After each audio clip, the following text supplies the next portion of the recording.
চেষ্টা করছি মোটা দাগে শুধু 10টা কথা বলার জন্য। আল্লাহ পাক আমাদের সবাইকে শুনে বুঝে আমল করার তৌফিক দান করে নেন। আমার সামনে যারা বসে আছেন সবাই তরুণ ভাই। তো প্রথম যে কথাটা আমি আরজ করতে চাই সকলের উদ্দেশ্যে, এটা সকলের ক্ষেত্রেই প্রযোজ্য। প্রথম আমাদেরকে আমাদের জীবনের উদ্দেশ্যটাকে ফিক্স করতে হবে। আমরা এই পৃথিবীতে কী উদ্দেশ্যে এসেছি, এই উদ্দেশ্যটাকে বোঝা এবং সেই অনুযায়ী আমল করা, এটা হলো আমাদের জীবনের প্রথম কাজ। তো উপস্থিত তারুণ্যের প্রতি আমার প্রথম আজকের নাসিহাত যে আমরা যেন আমাদের জীবনের লক্ষ্য এবং উদ্দেশ্যটাকে উপলব্ধি করতে সক্ষম হই। আল্লাহ পাক সবাইকে তৌফিক দান করে নেন। এ বিষয়ে দুটো কথা আলোচনা করতে চাই। একটা তো আল্লাহ পাক সূরাতুজ যারিয়াতের মধ্যে বলেছেন, বা'দা আউযু বিল্লাহি মিনাশ শাইতানির রাজীম, ওয়া মা খালাকতুল জিন্না ওয়াল ইনসা ইল্লা লিয়াবুদুন। আমি জিন জাতি এবং মানব জাতিকে শুধুমাত্র আমার ইবাদত করার জন্যই সৃষ্টি করেছি। তো এখান থেকে আমরা বুঝতে পারছি যে এই পৃথিবীতে আল্লাহ পাক আমাদেরকে পাঠিয়েছেন শুধুমাত্র তার ইবাদত করার জন্যই। আর এটা আল্লাহ পাকের অনেক বড় দয়া যে আল্লাহ রাব্বুল আলামিন আমাদের ব্যক্তিগত ব্যবসা বাণিজ্য, পরিবার, স্ত্রী সন্তান, মুআমালাত মুআশারাত এগুলোকে ইবাদতের মধ্যে অন্তর্ভুক্ত করেছেন যদি আমরা কয়েকটা শর্ত পূরণ করতে পারি। কাজগুলো যদি আল্লাহ পাকের সন্তুষ্টির জন্য হয় এবং রাসূল সাল্লাল্লাহু আলাইহি ওয়াসাল্লামের তরিকা মোতাবেক হয় এবং রিজিক যদি হালাল হয়, ইনশাআল্লাহ তাআলা স্ত্রীর মুখে অন্ন তুলে দেওয়াও নেকির কাজ বলে গণ্য হবে ইনশাআল্লাহ। তো এই পৃথিবীতে এসেছি আমরা দুটো উদ্দেশ্য নিয়ে।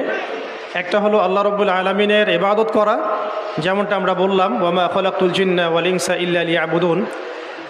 আরেকটা উদ্দেশ্য আছে আমাদের পৃথিবীতে আসার, সেটা হচ্ছে আল্লাহ রাব্বুল আলামিনের জমিনে আল্লাহ পাকের দিনটাকে কায়েম করা বা বাস্তবায়ন করার চেষ্টা করা। এই ব্যাপারে আল্লাহ পাক আমাদেরকে স্পষ্ট আদেশ দিয়েছেন। সূরা আল ইমরানেও বলেছেন, কুনতুম খায়রা উম্মাহ উখরিজাত লিন-নাস তা'মুরুনা বিল মা'রুফ ওয়া তানহাউনা 'আনিল মুনকার ওয়া তু'মিনুনা বিল্লাহ। ঠিক একইভাবে আল্লাহ রাব্বুল আলামিন সূরা মুহাম্মাদের মধ্যেও বলেছেন, ইন তানসুরুল্লাহ ইয়ানসুরকুম ওয়া ইউসাব্বিত আকদামাকুম। তোমরা যদি আল্লাহর দ্বীনকে সাহায্য করো, আল্লাহকে সাহায্য করো, তাহলে আল্লাহ পাকও তোমাদেরকে সাহায্য করবেন। ওয়া ইউসাব্বিত আকদামাকুম, তোমাদের পা আল্লাহ পাক শক্ত করে রাখবেন। আর ওয়া ইন তাতাওয়াল্লাউ ইয়াস্তাবদিল কওমান গায়রাকুম, আর তোমরা যদি মুখ ফিরিয়ে নাও, পৃষ্ঠ প্রদর্শন করো, তাহলে জেনে রেখো আল্লাহ পাক অন্য কওমকে তোমাদের স্থলাভিষিক্ত করবেন এবং তারা তোমাদের মতো হবে না। এই আয়াতগুলো থেকে আমরা বুঝতে পারছি যে আল্লাহ রাব্বুল আলামিনের জমিনে তার দিন কায়েম করা, তার দিনের সহযোগী হওয়া, দিন ইকামতে দিনের কাজ করা, দিন প্রতিষ্ঠার জন্য কাজ করা, এইটা আমাদের পৃথিবীতে আসার অন্যতম একটা উদ্দেশ্য। তাই আমি তরুণ ভাইদেরকে হৃদয়ের অন্তঃস্থল থেকে অনুরোধ করব, জীবনের উদ্দেশ্য সম্পর্কে আমরা সচেতন হই। আমরা পৃথিবীতে শুধু খেলতামাশা করতে আসি নাই, সময় নষ্ট করতে আসি নাই, শুধু চাকরির পিছনে ছুটতে আসি নাই, ব্যবসার পিছনে ছুটতে আসি নাই।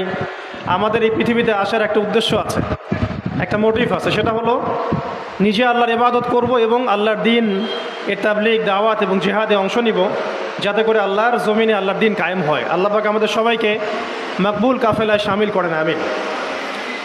দ্বিতীয় যে বিষয়টি আমি বলতে চাই সেটা হলো, এই যে মহান একটা মিশন নিয়ে আমরা পৃথিবীতে এসেছি, এটাকে বাস্তবায়ন করতে হলে আমাদেরকে ইলম করে যদি আমরা কোনো কাজ করতে যাই, সেখানে উপকারের জায়গায় ক্ষতি বেশি হতে পারে।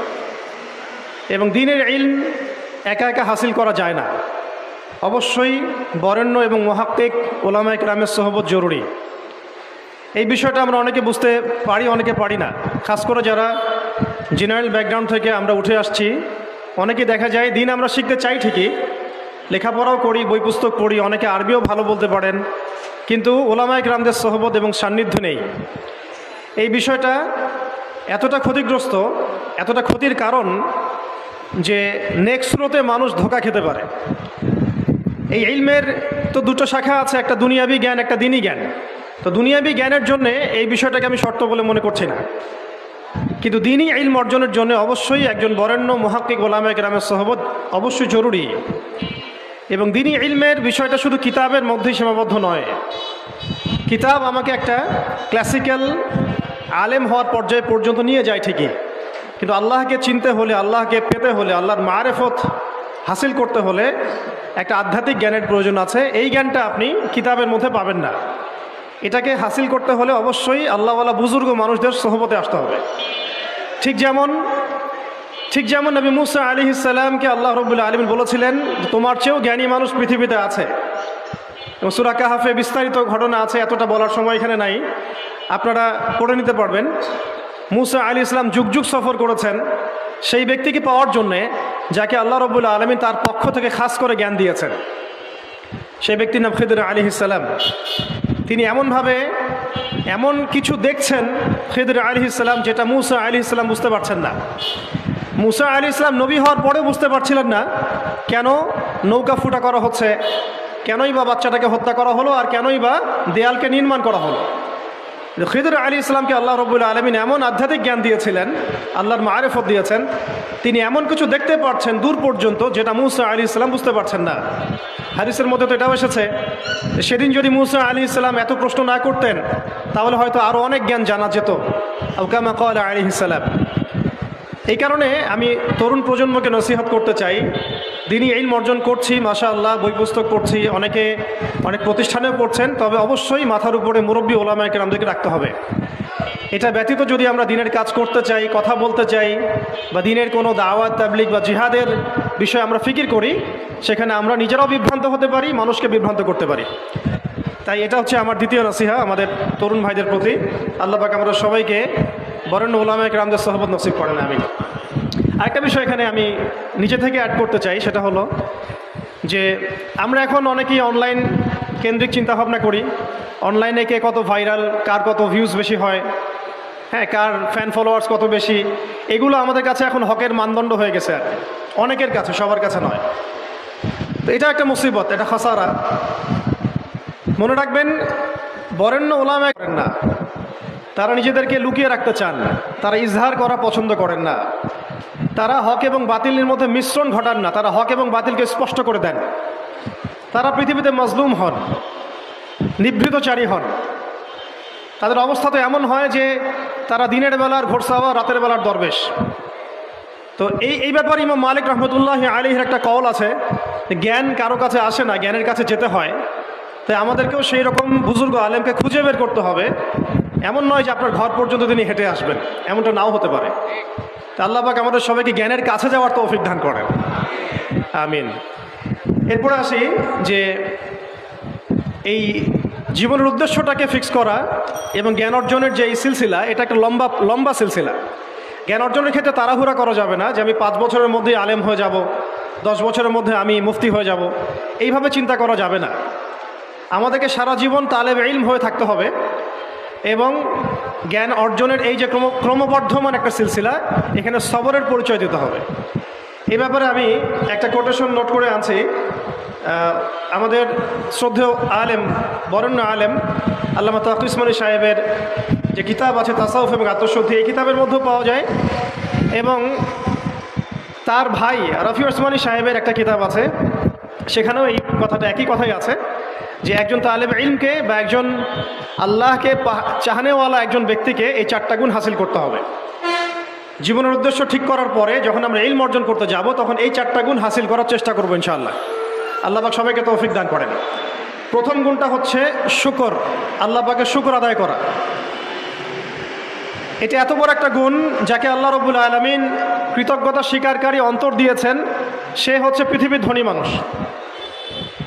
চলতে ফিরতে উঠতে বসতে সবসময় আমরা আল্লাহ পাকের নিয়ামতগুলো স্মরণ করব এবং সবসময় বলতে থাকবো আলহামদুলিল্লাহ, বলতে থাকবো আলহামদুলিল্লাহ। আল্লাহুম্মা লাকাল হামদ হামদান কাসীরান তাইয়িবান মুবারাকান ফীহি কামা ইয়ানবাগী লিজালালি ওয়াজহিক ওয়া আযীমি সুলতানিক। আল্লাহ পাকের শুকরিয়া যে যত বেশি আদায় করবে, আল্লাহ পাক বলেছেন লা ইন শাকারতুম লা আযীদান্নাকুম, তোমরা আমার শুকরিয়া আদায় করো, আমি তোমাদের প্রতি আমার নিয়ামতকে বাড়াই দেব।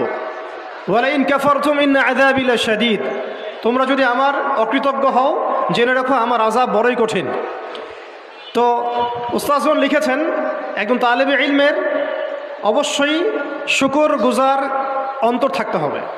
আমাদের ওলামায়ে কেরামগণ এই কথাটা বারবার বলেন যে কলবুন শাকির, শুকর গুজার, কৃতজ্ঞতা স্বীকারকারী একটা অন্তর থাকতে হবে। সবসময় চিন্তা করব আমাকে আল্লাহ কি দিয়েছেন, এটা চিন্তা করব না আমাকে আল্লাহ কি দেন নাই। আল্লাহ পাক আমাকে সুস্থ রেখেছেন, নিরাপত্তা দিয়েছেন, আমি খাচ্ছি, পান করছি, এই যে নিয়ামত, আল্লাহ পাকের যে অগণিত নিয়ামত, এটাকে স্মরণ করা এবং সে অনুযায়ী শুকরিয়া আদায় করা। আল্লাহ পাক সবাইকে শুকরিয়া আদায় করার তৌফিক দান করেন। এই যে 4টা ওজিফার কথা বলা হচ্ছে, এটা কিন্তু থানভী রহমতুল্লাহি আলাইহি তার যে খলিফা ডক্টর আব্দুল হাই মোহাম্মদ আরেফি রহমতুল্লাহি আলাইহি তাকে দিয়েছিলেন, তিনি তার ছাত্রদেরকে দিয়েছিলেন। এটা আপনারা তাসাউফ আত্মশুদ্ধি বইয়ের মধ্যে পাবেন। তো দ্বিতীয় এখানে যে বিষয়টা বলা হয়েছে সেটা হলো সবর করা। জ্ঞান অর্জন করতে হলেও সবর করতে হবে, আল্লাহকে পেতে হলেও সবর করতে হবে, দাওয়াত ও তাবলীগেও সফর করতে হবে, জিহাদের মাঠেও সবর করতে হবে। আমাদের ব্যক্তি জীবনে সবর থাকে, পারিবারিক জীবনে সবর, ব্যবসায় সবর, চাকরিতে সবর। যেটাই আমার মর্জির খেলাফ হচ্ছে তখনই সবর করতে হয়। আর এটা একটু কঠিন, এই কারণে আল্লাহ রাব্বুল আলামিন সবরের সাথে মাইয়াতের ঘোষণা দিয়েছেন। যে ব্যক্তি সবর করবে আল্লাহ তার সাথে থাকবেন ইনশাআল্লাহ। এই জন্য আল্লাহ পাক বলেছেন ইন্নাল্লাহা মাআস সাবিরিন, সবরকারীদের সাথে আল্লাহ পাক আছেন। এটা কঠিন, এই কারণে যখন মর্জির খেলাফ কোনো কিছু হবে তখন আমাদের আলেমগণ বলেন সবসময় পড়তে থাকা যে ইন্না লিল্লাহি ওয়া ইন্না ইলাইহি রাজিউন। এটা মাইয়াতের সাথে খাস দোয়া নয়, এটা শুধু মৃত্যুর সাথে খাস কোনো দোয়া নয়, এটা যখনই সবরের হালত আসবে তখনই পড়তে হয় ইন্না লিল্লাহি ওয়া ইন্না ইলাইহি রাজিউন। কারণ উলাইকা আলাইহিম সালাওয়াতুম মির রাব্বিহিম ওয়া রাহমা ওয়া উলাইকা হুমুল মুহতাদুন। এটা হেদায়েত পাওয়ার মাধ্যমও বটে এবং তাদের সাথে আল্লাহ পাকের রহমত আছে। তো শুকরগুজার অন্তর এবং সবরকারী অন্তর আল্লাহ পাক সবাইকে নসিব করেন, আমিন। 3 নম্বরে উস্তাদগণ বলেছেন তওবা, বেশি বেশি তওবা করতে বলা হয়েছে। চলতে ফিরতে উঠতে বসতে সবসময় আমরা আস্তাগফিরুল্লাহ ওয়া আতুবু ইলাইহি পড়ার অভ্যাস করি। যে যত বেশি তওবা করবে তার হৃদয় তত পরিচ্ছন্ন হবে, গুনাহ মাফ হবে। পরিচ্ছন্ন কলবের মধ্যেই আল্লাহ পাকের নূর এবং মারিফত নাজিল হবে ইনশাআল্লাহ। অপরিচ্ছন্ন কলবের মধ্যে কিন্তু আল্লাহর নূর নাজিল হয় না। তাই উলামায়ে কেরাম বারবার অন্তত দিনে 100 বার আস্তাগফিরুল্লাহ ওয়া আতুবু ইলাইহি পড়তে বলেন। আল্লাহ পাক আমাদের সবাইকে পড়ার তৌফিক দান করেন। আর 4 নাম্বার যেটা এই কিতাবে এসেছে সেটা হচ্ছে ইস্তেআযা, অর্থাৎ ভবিষ্যতের কোনো বিষয়ের জন্য আমাদের যদি আশঙ্কা সৃষ্টি হয়, না জানি এটা আমার উপর বিপদ আসবে কিনা, ভয়, আশঙ্কা, আতঙ্ক, এই বিষয়গুলো যদি আমাদের ভিতরে আসে, অর্থাৎ ভবিষ্যৎ নিয়ে কোনো শঙ্কা, তখন বেশি বেশি আল্লাহর কাছে আশ্রয় প্রার্থনা করতে বলা হয়েছে। পড়তে বলা হয়েছে আউযু বিল্লাহ, আউযু বিল্লাহ, অথবা আউযু বিকালিমাতিল্লাহি তাম্মাতি মিন শাররি মা খালাক, অথবা আউযু বিল্লাহি মিনাশ শাইতানির রাজীম, আউযু বিল্লাহিস সামিউল আলীম মিনাশ শাইতানির রাজীম মিন নাফখিহি ওয়া নাফসিহি ওয়া হামজিহি। একবার আমার মনে আছে যে একটা জটিল মাসালা নিয়ে আমরা আমাদের মুহতারাম খতিব সাহেব বাইতুল মুকাররমের বর্তমান খতিব সাহেব তার দ্বারস্থ হয়েছিলাম। একটা মুশকিলা দেখা দিয়েছে, একটা দোয়া শিখিয়ে দেন যে দোয়া আমল করলে ইনশাআল্লাহ এটা চলে যাবে। তা আমাকে তিনি পার্সোনালি বলেছিলেন যে এই দোয়াটা যেটা আমি এখন শিখিয়ে দিচ্ছি আপনাকে, এই দোয়াটা জিবরাইল আলাইহিস সালাম রাসূলুল্লাহ সাল্লাল্লাহু আলাইহি ওয়াসাল্লামকে শিখিয়ে দিয়েছিলেন এবং রাসূলুল্লাহ সাল্লাল্লাহু আলাইহি ওয়াসাল্লাম এই দোয়াটা খালিদ বিন ওয়ালিদ রাদিয়াল্লাহু আনহুকে শিখিয়ে দিয়েছিলেন। তো শোনার এবং শেখার খুব আগ্রহ ছিল, তা আমি লিখে নিচ্ছিলাম এবং নোট করছিলাম। এই দোয়াটা যদি আপনারা পড়তে পারেন, ভবিষ্যতের যে কোনো শঙ্কা, আশঙ্কা, বিপদ আপদ, বালা মুসিবত, এই বিষয়গুলোর ব্যাপারে আল্লাহর পক্ষ থেকে একটা সাকিন এবং সুকুন হৃদয় নাজিল হবেন। একটু বড়, যেহেতু এখানে তালেব ইলমগণ অনেক, তারা তো শুনলেই মুখস্থ করতে পারবেন, তাই আমি নোট করে আনছি। এবং জ্ঞান তো লুকিয়ে রেখেও লাভ নাই, প্রচার করলেই লাভ। আপনারা আমল করলে আমি নাকি পাবো ইনশাআল্লাহ। তো এই দোয়াটা হচ্ছে আউযু বিকালিমাতিল্লাহি তাম্মাতিল্লাতি লা ইউজাবিজুহুন্না বাররুন ওয়ালা ফাজির মিন শাররি মা খালাকা ওয়া যারআ ওয়া বারআ ওয়া মিন শাররি মা ইয়ানজিলু মিনাস সামাই ওয়া মা ইয়া'রুজু ফিহা ওয়া মিন শাররি মা যারআ ফিল আরদি ওয়া মা ইয়াখরুজু মিনহা ওয়া মিন শাররি ফিতানিল লাইলি ওয়ান নাহার ওয়া মিন শাররি খায়রিন ইয়া রহমান। এই দোয়াটার উপর আমল করতে থাকেন, দেখেন ভবিষ্যতের আশঙ্কা দূর হয়ে যাবে ইনশাআল্লাহ। আল্লাহ পাক আমরা সবাইকে 4টা গুণ হাসিল করার তৌফিক দান করেন। এইগুলো নিয়ে লম্বা কথা বলা যায়, তো আমি সংক্ষিপ্ত করে বললাম যে আল্লাহ পাক আমাদেরকে জীবনের উদ্দেশ্যটাকে ফিক্স করার তৌফিক দান করেন, যে আমরা পৃথিবীতে এসেছি আল্লাহর ইবাদত করতে এবং তার দিন কায়েম করতে। এবং এই মিশনে আমাদের প্রথম দরকার হচ্ছে দ্বীনি ইলম অর্জন করা, এবং এটা একটা লম্বা সিলসিলা, এই ব্যাপারে তাড়াহুড়া না করা। এবং 3 নাম্বার, বুজুর্গ ওলামায়ে কেরামদের সোহবতে থেকে দিনের জ্ঞান হাসিল করা। এতে করে জ্ঞানের সাথে সাথে আধ্যাত্মিকত্ব হাসিল হবে ইনশাআল্লাহ। আর আধ্যাত্মিকত্ব হাসিল না হলে বাইরের চোখ দিয়ে যদি আমরা দেখি, তাহলে এই বিশ্বটাকে চিনতে, বুঝতে এবং সমাধান বের করতে আমরা বেগ পাবো। এবং কোনো কোনো ক্ষেত্রে আমরা সত্যকে মিথ্যা মনে করতে পারি, মিথ্যাকে সত্য মনে করতে পারি। আল্লাহ পাক আমাদেরকে খিদির আলাইহিস সালামের দৃষ্টিভঙ্গি দান করেন, আমিন। আর 4 নাম্বার, প্রত্যেক তালেব ইলমের এবং যারা আল্লাহর পথের সেনানী হতে চান বা হতে চাই, আমরা মুজাহিদ হতে চাই, মুবাল্লিগ হতে চাই, মুহাদ্দিস হতে চাই, বা দ্বীনের পথে আমরা শহীদ হতে চাই, এই তামান্না যাদের আছে তাদেরকে এই 4টা গুণ হাসিল করতেই হবে। আল্লাহ পাক তৌফিক দান করেন। 1 নম্বর শুকর, 2 নম্বর সবর, 3 নম্বর তাওবা এবং 4 নম্বর ইস্তেআযা বা আশ্রয় প্রার্থনা। আবার বলছি, 1 নম্বর শুকর, বেশি বেশি শুকরিয়া আদায় করা, 2 নম্বর সবর করা, 3 নম্বর হচ্ছে পূর্বের পাপের জন্য তওবা করা, এবং যখনই পাপ হবে তখনই তওবা করা। ওলামায়ে কেরামগণ বলেন যে সকাল সন্ধ্যায় সাইয়্যিদুল ইস্তিগফার কখনো না ছাড়া, সকাল সন্ধ্যা সাইয়্যিদুল ইস্তিগফার কোনো অবস্থায় যেন না ছাড়া। এটা নিশ্চয়ই আপনাদের মুখস্থ আছে। আল্লাহুম্মা আনতা রাব্বি লা ইলাহা ইল্লা আনতা খালাকতানি আনা আবদুক ওয়া আনা আলা আহদিকা ওয়া ওয়া'দিক মাসতাতা'তু আউযু বিকা মিন শাররি মা সানা'তু আবুউ লাকা বিনি'মাতিকা আলাইয়া ওয়া আবুউ বিযানবি ফাগফির লি ফাইন্নাহু লা ইয়াগফিরু যুনুবা ইল্লা আনতা। এই দোয়াটা কখনো না ছাড়া।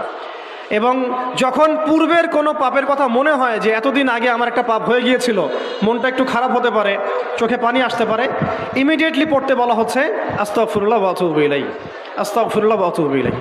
আল্লাহ পাক সবাইকে খাস তওবা করার তৌফিক দান করেন। এবং 4 নম্বর হচ্ছে আমাদের জন্য জরুরি, সেটা হলো ইস্তেআযা বা আল্লাহ পাকের কাছে আশ্রয় প্রার্থনা করা। আল্লাহ রাব্বুল আলামিন আমাদের সবাইকে তার কাছে আশ্রয় প্রার্থনা করার তৌফিক নসিব করেন, আমিন। ওকে, আচ্ছা, আমরা সংক্ষিপ্ত করে শেষ করে দিচ্ছি।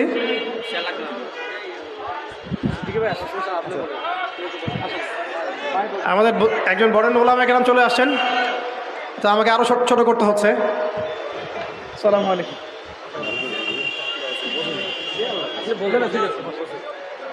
আপনার জিম্মাদারি পালন করতেছি। আল্লাহ। তো 4টা বিষয় বলেছি আমি। 5 নম্বরটা হচ্ছে যে চলমান যে ফিতনাগুলো আছে আমাদের সামনে, এই ফিতনাগুলোকে কাগজে কলমে আইডেন্টিফাই করা। আমি সহজ করে দিই আপনাদের জন্য। আমাদের সামনে ফিতনাগুলো কয়েকটা ক্ষেত্রে বিভক্ত। একটা হচ্ছে ব্যক্তিগত ক্ষেত্রে ফিতনা, একটা হলো আমাদের শিক্ষা ক্ষেত্রের ফিতনা, একটা হলো আমাদের অর্থনৈতিক ক্ষেত্রের ফিতনা, একটা হলো সাংস্কৃতিক ক্ষেত্রের ফিতনা, একটা পারিবারিক ক্ষেত্রে এবং একটা রাষ্ট্রীয় ক্ষেত্রে, এবং এর চেয়ে বড় পরিসরে আছে বৈশ্বিক ক্ষেত্রে কিছু ফিতনা। এই ফিতনাগুলোকে আমাদেরকে কাগজে কলমে এবং আল্লাহর নূর দিয়ে, কোরআন সুন্নাহর চোখ দিয়ে আইডেন্টিফাই করতে হবে এবং সেগুলোকে সমাধানের পথ খুঁজে বের করতে হবে। আল্লাহ পাক আমাদের সবাইকে তৌফিক দান করেন, আমিন। 6 নম্বর হচ্ছে যে আমাদের যে গন্তব্য যে আমরা চাই আল্লাহর জমিনে দিন কায়েম হোক, এই গন্তব্যে ইস্তেকামাহ ধরে রাখা বা ধারাবাহিকতা বজায় রাখা। এমন যেন না হয় যে আমাদের কিছুদিনের কাজ খুব গতিসম্পন্ন হচ্ছে এবং বাকি কাজ মন্থর হচ্ছে, এমনটা যেন না হয়। সিরাতের সুন্নতে নবী সাল্লাল্লাহু আলাইহি ওয়াসাল্লাম যেভাবে দীর্ঘ 23 বছর তার দাওয়াত এবং জিহাদের মিশন চালিয়েছেন, এইভাবে আমরা যেন আমাদের এই গন্তব্যটাকে হাসিল করতে পারি এবং সবর বজায় রাখি, ইস্তেকামা ধরে রাখি, আধ্যাত্মিকতা ধরে রাখি এবং যা জানি তার উপর আমল করার চেষ্টা করি, সুন্নাহ ভিত্তিক জীবনযাপন করার চেষ্টা করি। আল্লাহ পাক সবাইকে তৌফিক দান করেন, আমিন। 7 নম্বর দরকার হচ্ছে আমাদের হালাল রিজিক। যদি রিজিকটা আমাদের হালাল না হয়, তাহলে এই যে এত বড় বড় কথা বলছি বা এত বড় স্বপ্ন দেখছি, এগুলো কিন্তু ভাই আসলে বাস্তবায়ন করা খুব কঠিন হবে। কোনো কোনো ক্ষেত্রে হয়তো সম্ভবও হবে না। ইন্নাল্লাহা তাইয়্যিব লা ইকবালু ইল্লা তাইয়্যিব। আল্লাহ পাক পবিত্র, তিনি পবিত্র ছাড়া কিছু কবুল করেন না। আর এখন রিজিকের মধ্যে যত ফিতনা, সুদের ফিতনা আছে, ঘুষের ফিতনা, দুর্নীতির ফিতনা, কাগজের টাকার হারামের কিছু ফিতনা চলে আসছে এর ভিতরেও, ক্রিপ্টোকারেন্সির ফিতনা আসতেছে সামনে।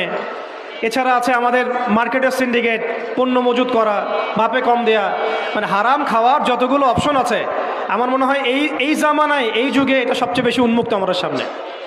তো হারাম খাওয়া সহজ, হালালে চলা একটু কঠিন, তবে হালাল খাওয়াটা অসম্ভব নয়। আল্লাহ পাক সূরা তালাকের মধ্যে বলেছেন, ওয়া মান ইয়াত্তাকিল্লাহ ইয়াজআল লাহু মাখরাজা। যে ব্যক্তি আল্লাহকে ভয় করে, আল্লাহ পাক তার জন্য রাস্তা বের করে দেন। ওয়া ইয়ারযুকহু মিন হাইসু লা ইয়াহতাসিব। এবং এমন উৎস থেকে আল্লাহ পাক তাকে রিজিক দেন যা সে কখনো কল্পনাও করে নাই। আল্লাহ পাক আমরা সবাইকে হালাল খাবার তৌফিক দান করেন, আমিন। 8 নম্বর এবং 9 নম্বর একসাথে বলে শেষ করছি। সেটা হলো আমাদের প্রত্যেককে কমপক্ষে পার্ট টাইম দাওয়াতের কাজ করতে হবে। দাওয়াত এবং তাবলীগের কাজটা এটা এখন আমভাবে সকলের উপর বর্তিয়ে গিয়েছে। এটা ব্যাপারটা এমন নয় যে ওলামায়ে কেরামগণ দাওয়াতের কথা বলবেন, তাবলীগের কথা বলবেন, আমাদের উপর কোনো জিম্মেদারি নাই। ব্যাপারটা কিন্তু এমন নয়। আমাদের প্রত্যেককে সৎ কাজে আদেশ করতে হবে, অসৎ কাজে নিষেধ করতে হবে। এবং আপনারা তো সবাই জানেন, হুযায়ফা রাদিয়াল্লাহু আনহু থেকে যে হাদিসটা বর্ণিত হয়েছে, সহিহ মুসলিম শরীফে এসেছে, যে যদি আমরা সৎ কাজে আদেশ না করি, অসৎ কাজে নিষেধ না করি, তাহলে আল্লাহর পক্ষ থেকে বিপদ আপদ বালা মুসিবত গজব আসবে। এই সময় ওই কম দোয়া করবে, কিন্তু এই দোয়া আল্লাহর দরবারে কবুল হবে না। তাই আল্লাহ রাব্বুল আলামিন আমাদের সবাইকে সৎ কাজে আদেশ করার তৌফিক দান করেন, অসৎ কাজে নিষেধ করার তৌফিক দান করেন, হালাল খাওয়ার তৌফিক দান করেন, এবং দাওয়াত ও তাবলীগে সবাইকে এই মেহনতে যুক্ত থাকার তৌফিক দান করেন। আর সর্বশেষ যে কথাটা বলতে চাই সেটা হলো, এই দিন কায়েমের যে স্বপ্ন, এই স্বপ্নে আমাদের সবার দাওয়াতের সাথে জিহাদের তামান্না থাকতে হবে, শাহাদাতের মৌতের তামান্না থাকতে হবে। আমি আবারও রিপিট করছি, এই মিশনে আমাদের সবাইকে দাওয়াত এবং শাহাদাতের তামান্না থাকতে হবে। হাদিসে স্পষ্ট এসেছে, যে ব্যক্তি জিহাদ করে না বা জিহাদের আকাঙ্ক্ষাও করে না, যে ব্যক্তি জিহাদ করে না এবং জিহাদের আকাঙ্ক্ষাও কখনো করে না, সে ব্যক্তি যেন মুনাফিকের মৃত্যুর একটা শাখার উপর মৃত্যুবরণ করলো। আল্লাহ পাক আমাদের সবাইকে নেফাকি থেকে হেফাজত করেন, আমিন। তো সম্মানিত উপস্থিতি এবং আমার সামনে উপবিষ্ট তরুণ প্রজন্মের দিনী ভাইরা, এই 10টা কাজ যদি আমরা করতে পারি, আমরা আশা করি এই 10টা কাজের সমন্বয় হলে আস্তে আস্তে হলেও আমরা ইনশাআল্লাহ তাআলা অচিরেই বাংলার জমিনে পরিপূর্ণ দিন কায়েম বলতে আমরা যা বুঝি, আল্লাহর জমিনে আল্লাহর দিন প্রতিষ্ঠা এবং শরিয়া বিধান প্রতিষ্ঠা, এটা কোনো অসম্ভব বিষয় নয় এবং এটা কোনো সময় সাপেক্ষ বিষয় হবে না ইনশাআল্লাহ। আল্লাহ পাক আমরা সবাইকে 10টা কাজ করার তৌফিক দান করেন। শেষ করার আগে আমি আরেকবার রিপিট করছি, আমাদের সবাইকে আল্লাহ পাক জীবনের লক্ষ্য এবং উদ্দেশ্যকে নির্ধারণ করার, ফিক্স করার তৌফিক দান করেন। দুনিয়ার মহব্বত আমাদের হৃদয় থেকে আল্লাহ পাক দূর করে দেন, আখিরাতের মহব্বত আমাদের মধ্যে দান করেন। দ্বিতীয় বিষয় হচ্ছে, আমাদের সবাইকে এই মিশনে কাজ করার জন্যে প্রথম যেটা দরকার, জ্ঞান অর্জন করা। সেই জ্ঞান অর্জন আল্লাহ পাক সবাইকে করার তৌফিক দান করেন এবং সেই জ্ঞান অর্জন উলামায়ে কেরামদের সোহবতে করার তৌফিক দান করেন। মাথার উপরে বুজুর্গ আলেম রাখার তৌফিক দান করেন। পাশাপাশি যে 4টা খাস গুণাবলীর কথা আমি বলেছি, শুকর, সবর এবং তাওবা এবং ইস্তেআযা, এই 4টা হাসিল করার তৌফিক দান করেন। হালাল রিজিক খাওয়ার তৌফিক দেন, নিষেধ করার তৌফিক দান করেন। দাওয়াত ও তাবলীগের সাথে আল্লাহর রাস্তার জিহাদ এবং শাহাদাতের তামান্না আল্লাহ পাক আমাদের সবার কলবের মধ্যে বসায় দেন, আমিন। ওয়া আখিরু দাওয়ানা আনিল হামদুলিল্লাহি রাব্বিল আলামিন। সুবহানাকাল্লাহুম্মা ওয়া বিহামদিক, আশহাদু আল্লা ইলাহা ইল্লা আনতা, আস্তাগফিরুকা ওয়া আতুবু ইলাইক। আসসালামু আলাইকুম ওয়া রাহমাতুল্লাহ। আলহামদুলিল্লাহ, অত্যন্ত গুরুত্বপূর্ণ নসিহত পেশ করেছেন সময়ের আলোচিত দায়